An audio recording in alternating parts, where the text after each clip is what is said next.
Just like any love affair, for the most fulfilling experience, you want to pick the right play partners. Before we put ourselves out there, let's be clear what we're looking for. Here's a quote from the science publication Nova regarding the nature of the universe. Everything, and I mean everything, is just a consequence of infinitely large fields vibrating. The entire universe is made up of fields playing a vast subatomic symphony. So we can think of a healthy body as one in which that subatomic symphony is playing beautifully.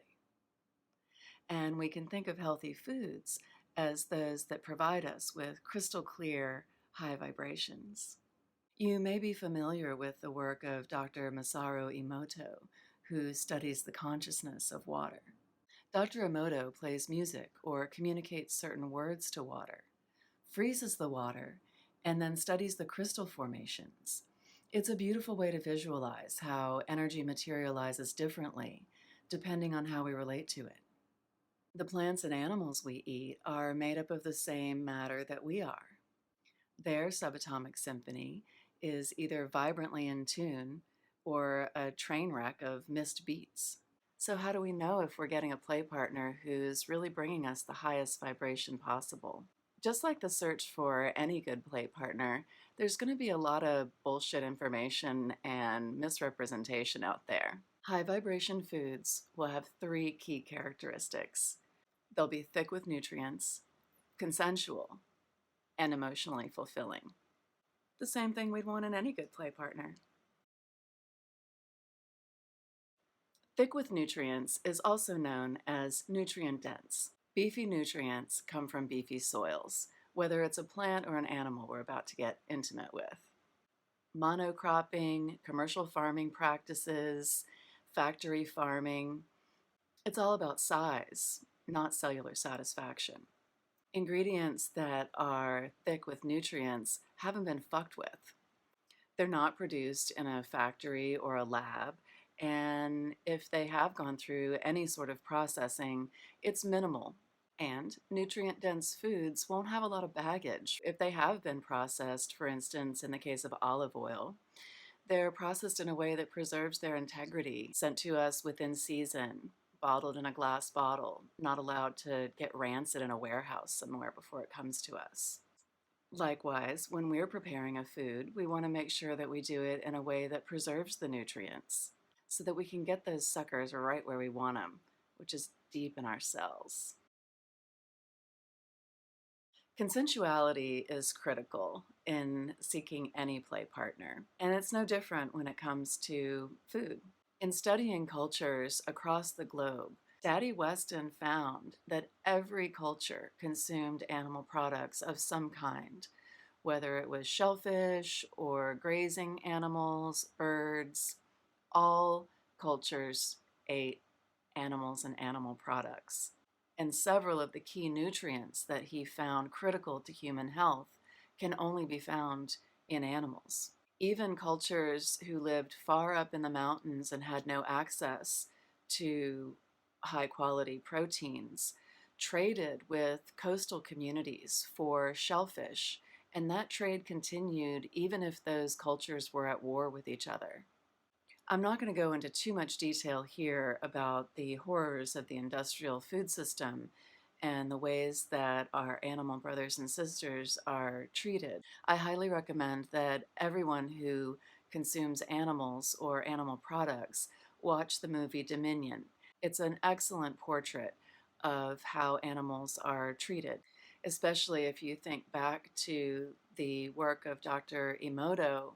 Consider how an animal's cellular structure would look different if it were raised in isolation, in a cage, unable to move, abused by its caretakers, forced to bear babies that it never sees, and then is slaughtered brutally and mercilessly as animals are living under the suffering of the factory farming system, which is 100% non-consensual. They're releasing stress hormones. Their bodies are acidic. They become toxic. They don't even contain the same nutrients as a grass-fed free-range animal. When they're slaughtered in terror under awful circumstances, they release endorphins and chemicals that are related to fear and suffering. And then we are consuming all of those things and taking them in on a cellular level. And if you consider that animals are sentient beings, just like us, that are social with personalities, names, senses of humor, and real emotions, you'll start to understand why it's so important to source animal products consciously. So, how did indigenous people maintain a relationship of consensuality with the animals that they ate? I struggled with this for quite some time before learning from my friend Ian Campu, who is an Indigenous speaker and activist, more about how Indigenous people relate and think about their relationship with the animals that they eat. And the key is treaties. Indigenous people form treaties with each other and with their animal brothers and sisters. Unlike the way that colonizer culture views treaties as a temporary agreement that can be broken, indigenous cultures consider a treaty to be a lasting and lifetime and generational agreement for how people or animals or the planet are going to live in a symbiotic way. I'll give you some examples. One is a tribe who learns the names of the dolphins.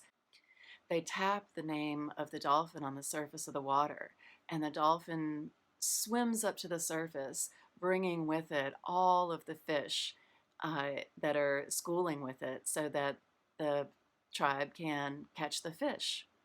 And in turn, they feed some of the fish back to the dolphins.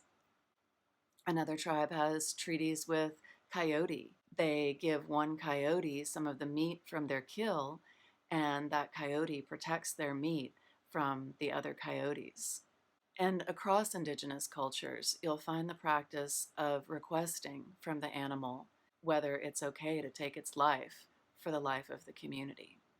Indigenous people would never take the first of something, they would never take the last of something, and they would never take more than what they need. These negotiations between humans and animals have occurred since the beginning of time.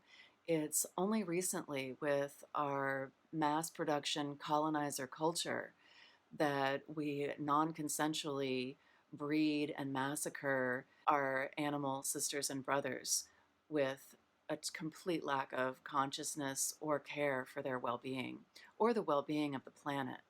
Especially since the fires in the Amazon and in Australia, we've heard a lot about how meat farming is contributing to global climate change.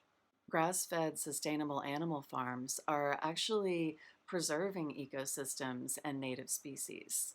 It's the industrialized farming practices, not the animals themselves, that are causing the environmental devastation. And while being vegan may be right for you, and I do encourage people to lean as plant centric as possible, the vegetable production industry is to the earth what the factory farming system is to animals. Our most precious resource when it comes to survival is the health of our soil. In our standard farming practices, our soil is poisoned, stripped of its nutrients, and forced to bear product over and over and over again with no real aftercare. And lest you think that a carrot is cruelty free, many, many animals and their ecosystems are destroyed through monocropping.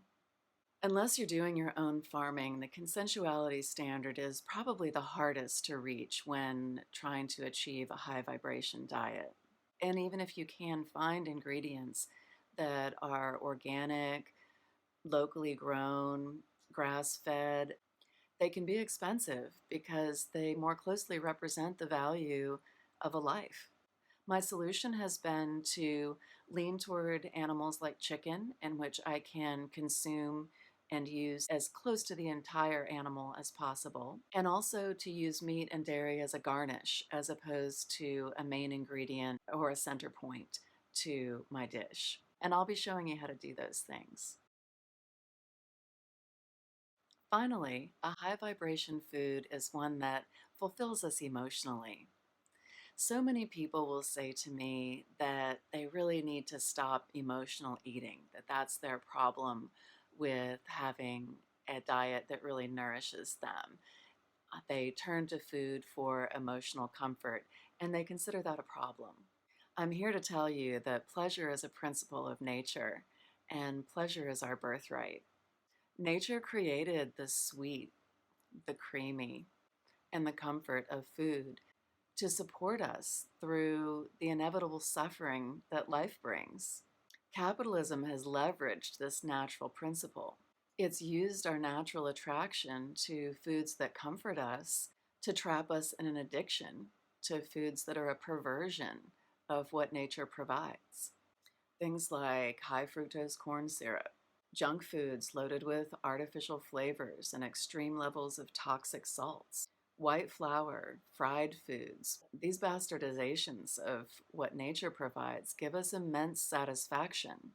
I'm the first to admit they're loads of fun. But when it comes to nutrient value, we're being ghosted. We're being ghosted. We're being ghosted.